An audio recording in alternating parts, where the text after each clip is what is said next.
Kung dili na ako tumana na sa iyahang gusto, pitkan og lastiko ni Mrs. ang akong tarugo. Maayong adlaw kanimo DJ Sam og sa imuhang mga suking tigpaminaw. Tawagan na lang ko sa pangalang Jay. 41 years old ako DJ Sam og usa ko ka ex-OFW. Dugay ko naminyo kay tungod lagi pag uli na ako, naminyo naman ang akong fiancé sa lain.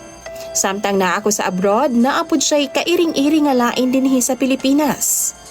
Si Beverly, DJ Sam, manghud ni sa ko ang kababata kaniadto. Buutan man ni sa una, mao gani akong gipakaslan kay sayod kong hilumon kaayo ni ug daw di makabasag og pinggan.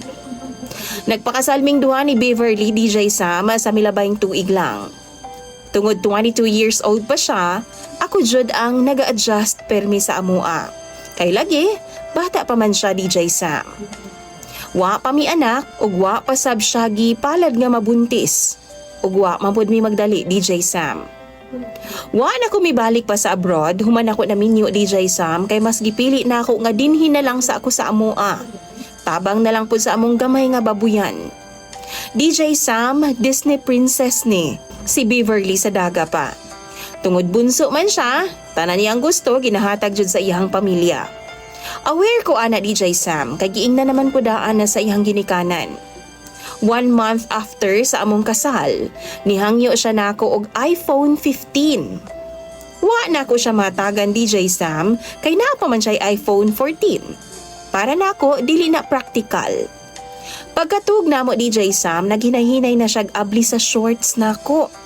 Og largo siya sa akong atubangan. Wa rapod ko, kay abi na ko magdula-dula rapod siya DJ Sam. Mag-asawa thing ba? Pero, unsa ba di ay nga naigking na lang kustumang kasakit. Dihang gipitkan og lastiko ni Beverly ang ulo-ulo jud sa akong tabadidoy. Has kang sakita. Human DJ Sam, iya akong gibiyaan og didto siya naghinuktok sa pantaw namo. Pila ka beses na niyang gibuhat nako DJ Sam. Usahay muhangyo siya nga muuli Miss Ilaha. Kundi na ako mapagbigyan dayon DJ Sam, kamangon jud ko niyag pitkan ang akong atubangan. Og karon, level up na ang iyang style DJ Sam.